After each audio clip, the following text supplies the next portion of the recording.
Good morning, live from New Delhi, you're watching DD India, India's voice to the world. I'm Siddharth Bharadwaj. Coming up in the next 30 minutes. Ukraine's president has named a replacement after sacking the country's defense minister. Another round of trade talks between India and the UK begin today in London. Security forces have been deployed in the northern Iraqi city of Kirkuk after 4 protesters were killed in clashes. And Max Verstappen has claimed a record 10th straight F1 win at the Italian Grand Prix.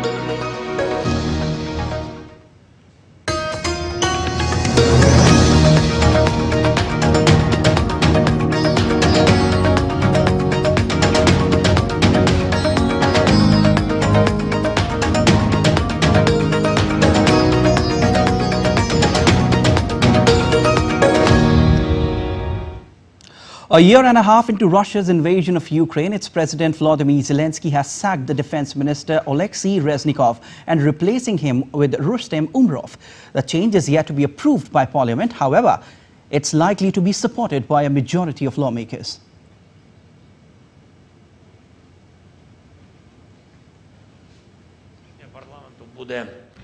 This week, the parliament will be asked to make a staff-related decision. I would like to outline it now. I have decided to replace the Minister of Defense of Ukraine. Oleksiy Reznikov has been through more than 550 days of full-scale war. I believe that the ministry needs new approaches and other formats of interaction with both the military and society as a whole. Now Rustem Umerov should take over the ministry. The Ukrainian parliament knows this person well, and Mr. Umerov does not need any additional introduction. I expect the parliament to support this candidate.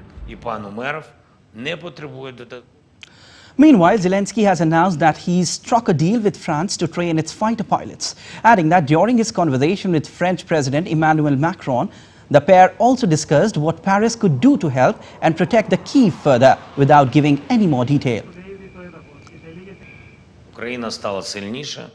Ukraine has become stronger. We have new agreements with our partners on defense packages. And by the way, today in a conversation with French President Macron, we discussed which new deliveries can help our soldiers. We discussed the protection of our Odessa region, what France can do to protect Odessa and the region. And there is very important agreement on training of our pilots in France. Our coalition of modern fighters is becoming stronger. Russian President Vladimir Putin will hold talks with Turkish President Recep Tayyip Erdogan in the resort city of Sochi later today, with the Black Sea grain deal set to top the agenda. Russia's Foreign Minister Sergei Lavrov has previously said that Moscow will be ready to rejoin the Black Sea initiative as soon as it sees guarantees that benefits promised to Russia will be implemented.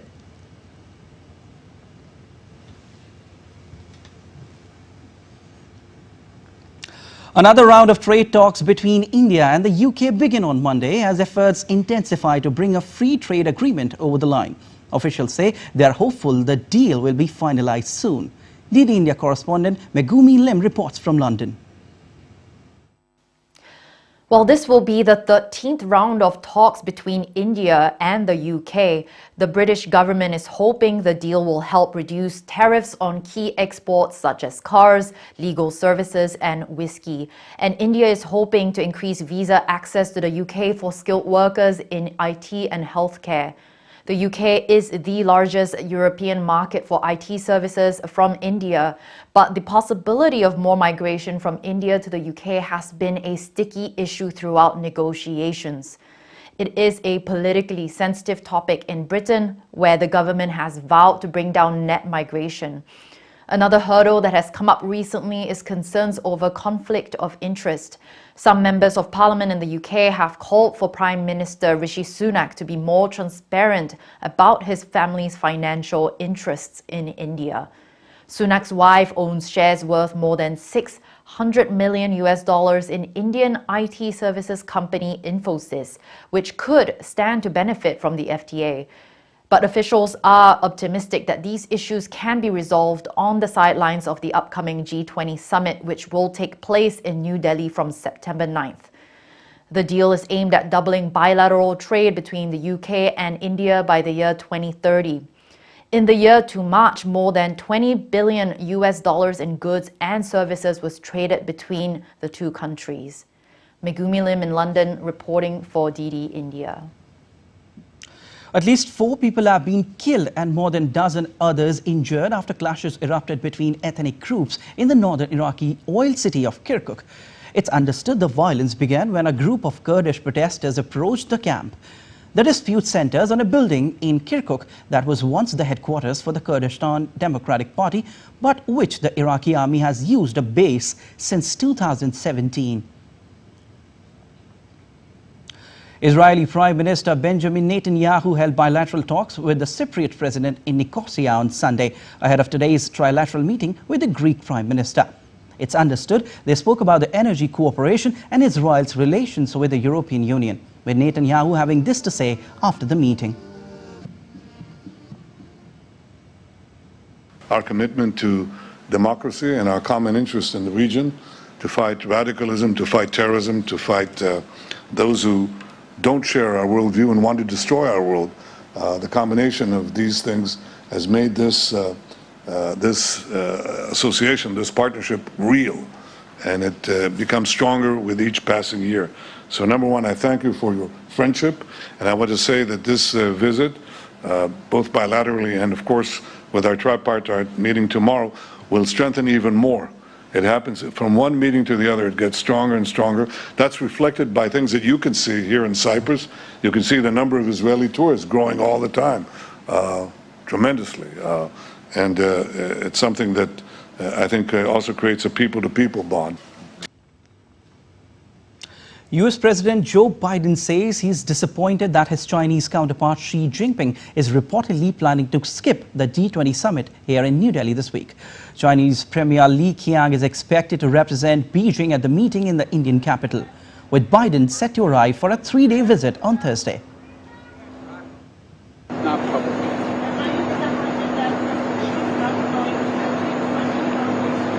I am disappointed, but I'm going to get to see him. Thank you. Torrential rain swept across Spain on Sunday, leaving roads flooded. Heavy downpours on Spain's east coast confined residents to their homes. The National Weather Agency issued a maximum red alert, warning residents to stay inside.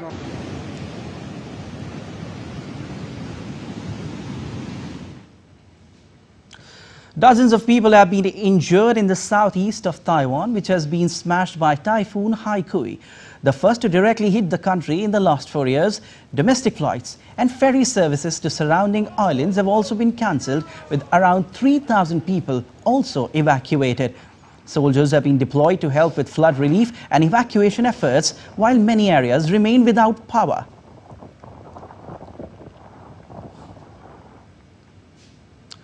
Firefighters battle the blaze of fire in northeastern Greece as wildfire scorches the forests of the region.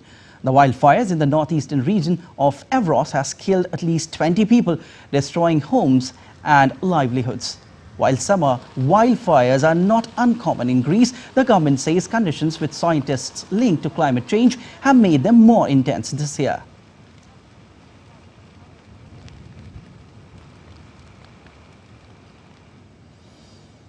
Protesters in Niger continue their sit-in for a second day in front of the French Armed Forces base in Niamey. They have been demanding withdrawal of French troops since the military coup in July. France, the former colonial power in the region, refuses to recognize the military junta. 7 victims of the Johannesburg building fire were buried on Sunday in a cemetery south of the capital, Pretoria. More than 70 people died in the blaze last week. The incident highlighted the residential poverty and unemployment crisis in Johannesburg, which is South Africa's biggest city. Opposition supporters gathered in Mexico City to celebrate the nomination of Senator Xochitl Gálvez as the 2024 presidential candidate of an alliance of 3 parties. Gálvez is seen as a strong contender to the ruling political party of the current president, Andrés Manuel López Obrador.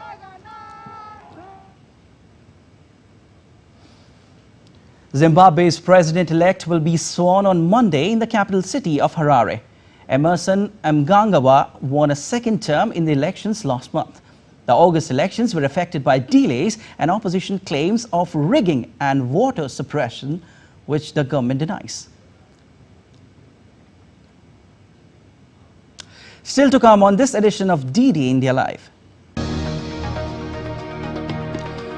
The fourth Sherpa meeting is underway in the state of Haryana, looking to set the agenda ahead of the G20 Summit.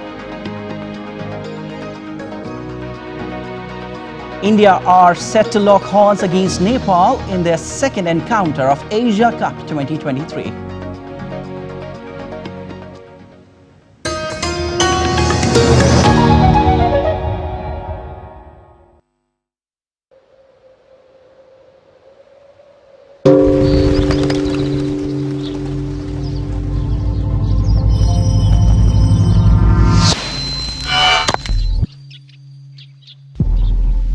Traditional medicine is widely used and increasingly relevant in the world today. Yet, it has been around for millennia. At a time when we were more in balance with our environment and in harmony with nature, we began looking into its healing powers to cure our aches and pains and discover our own remedies. Our understanding of traditional practices began to grow.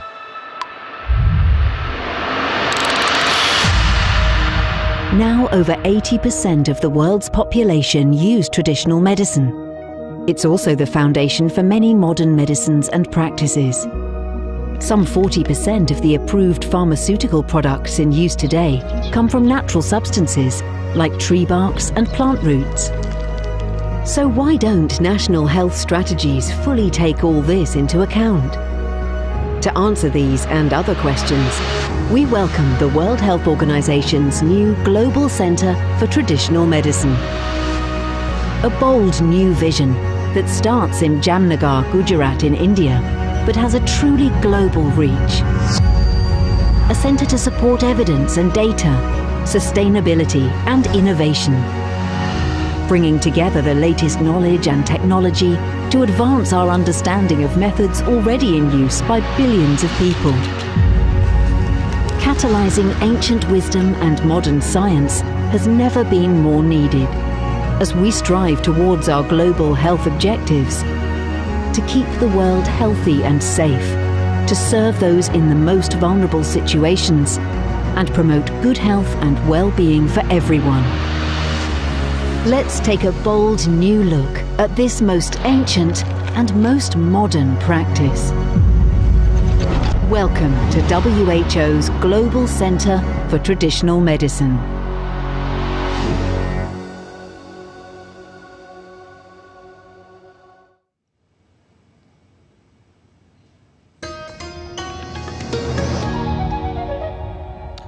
Welcome back. You're watching DD India Live. I'm Siddharth Bharadwaj. Now to the build-up for the G20 Summit being held here in Delhi.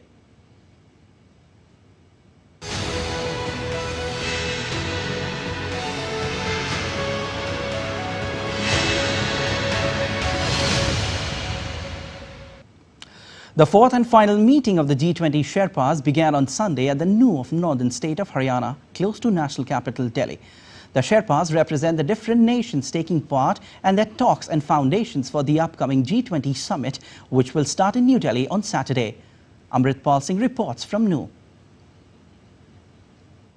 The last Sherpa meeting before the leaders' meeting of the G20 Summit, which takes place in New Delhi on the 9th and 10th of this month, kicked off from today on Sunday here at ITC Grand Bharat, Haryana's New in the Mewat region. Of course, cultural diplomacy is an important aspect of it. The delegates were given a warm cultural welcome here at this hotel. But the mainstay would be the final negotiations before the leaders meet so that the Sherpas can finalize the agenda and present it to the leaders. Sherpas of all the G20 nations have arrived here for the final negotiations for the summit next weekend.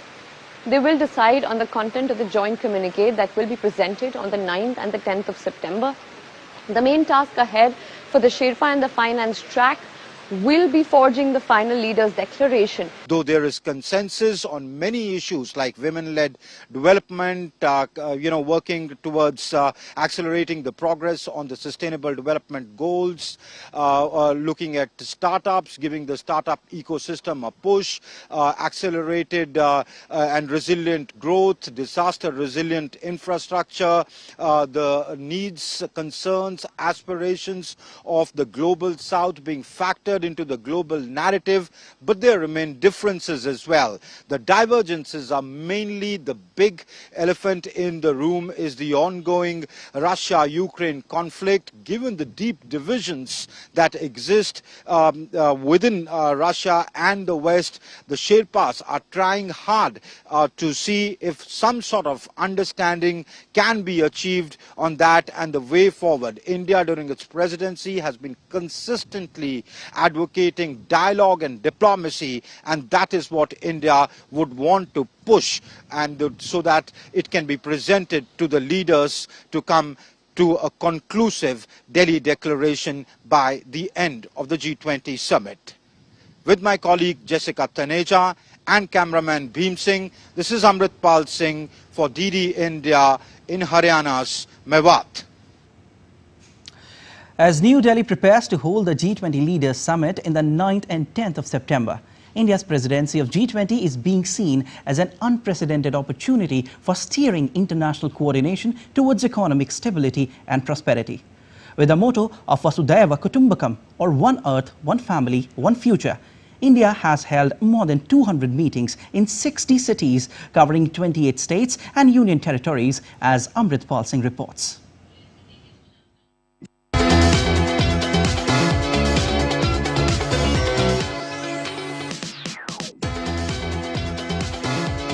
A glimpse of the grandeur as India prepares to host the G20 Summit on the 9th and 10th of this month, when the world's most influential leaders converge on the Indian capital.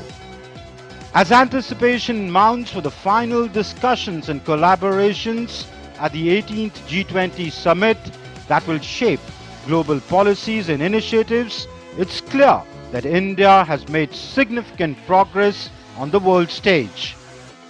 When one day you will all look back, you will all remember 2023.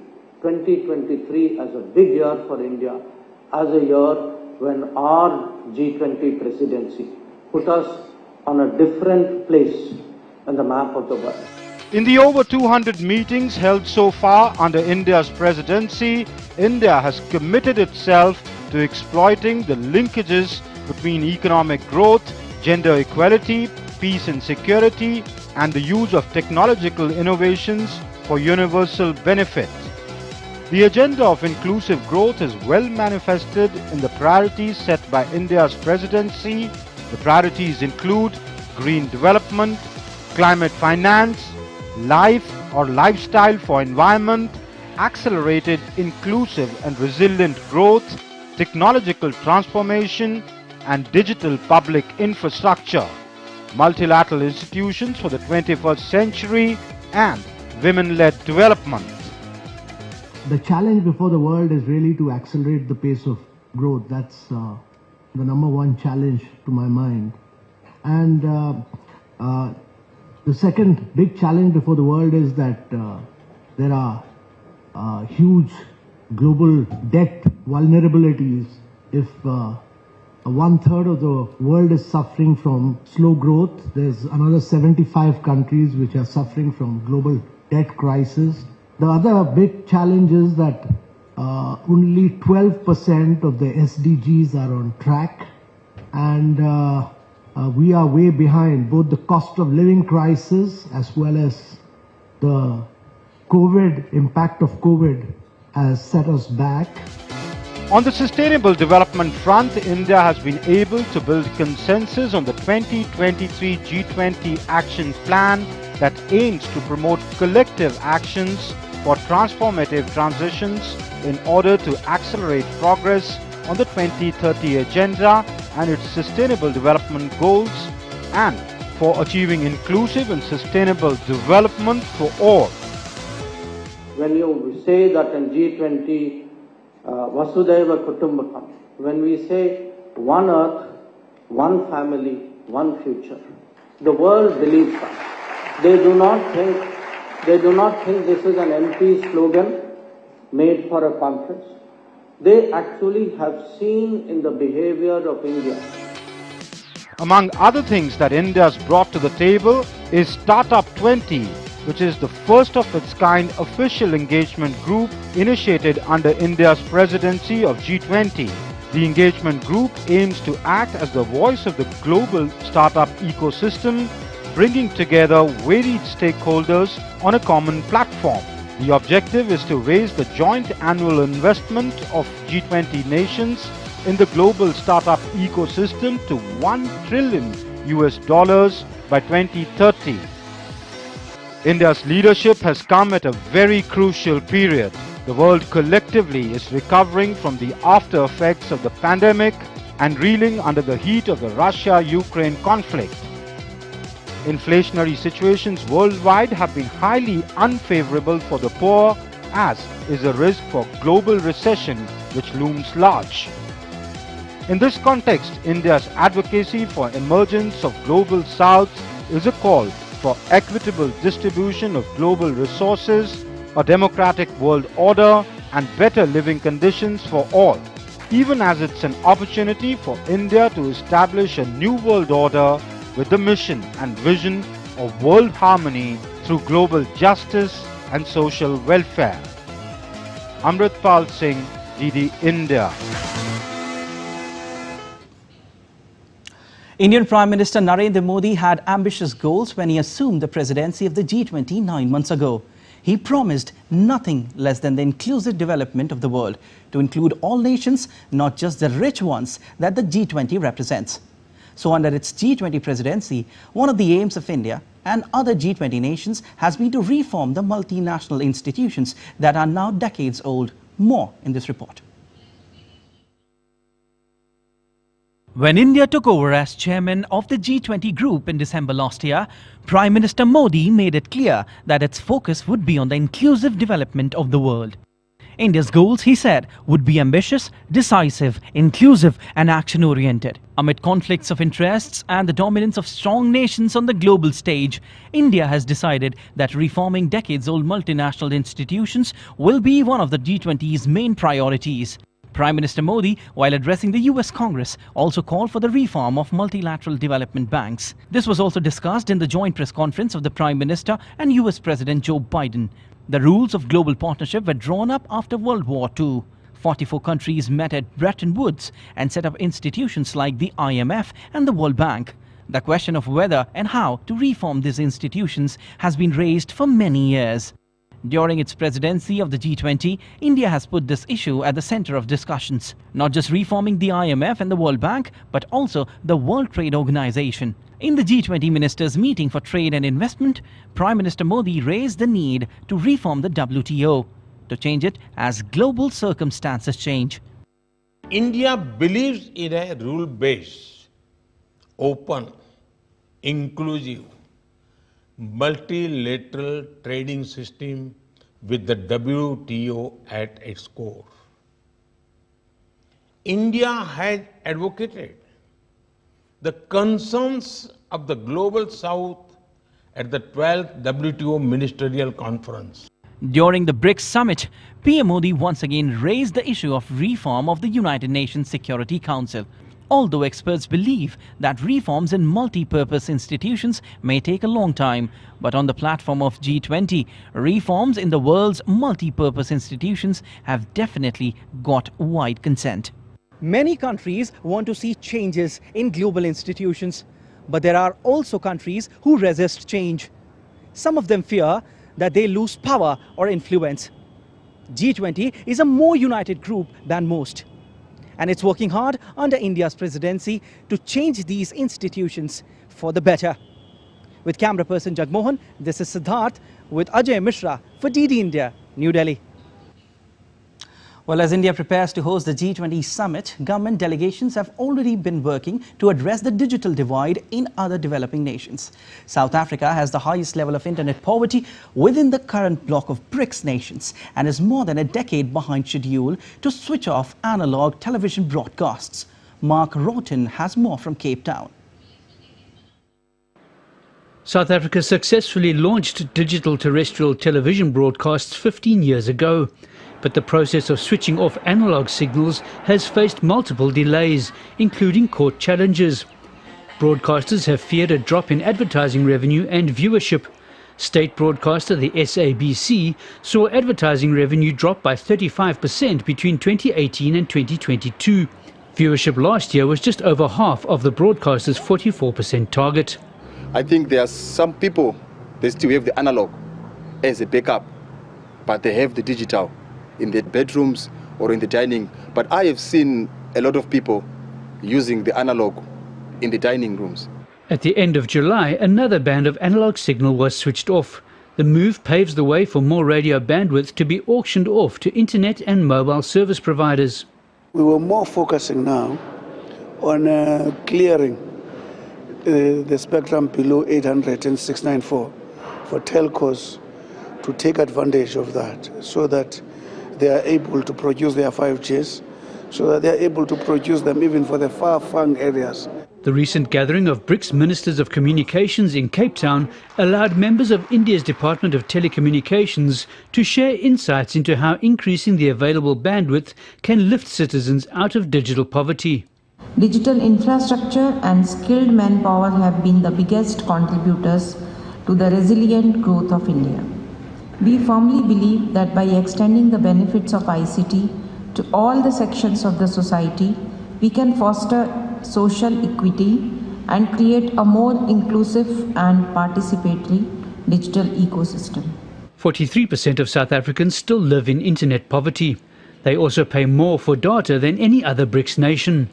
Freeing up radio bandwidth is only one step towards improving these statistics. We want to learn from those that have managed to connect faster than we have, how they have, in terms of policy formulations, what is it that they have done that would assist us as well to connect our people more.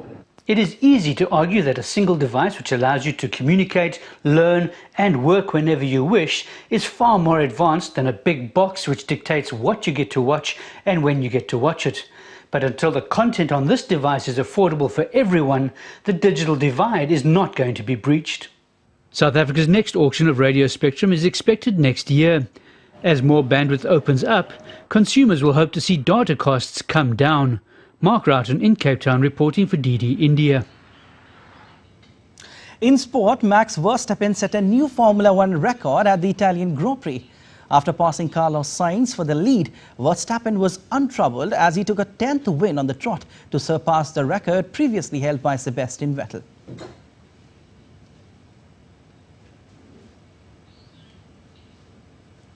India will play Nepal today as the Asia Cup nears the Super 4 stage. The match between India and Pakistan was washed out, so this will be India's first match at this year's tournament.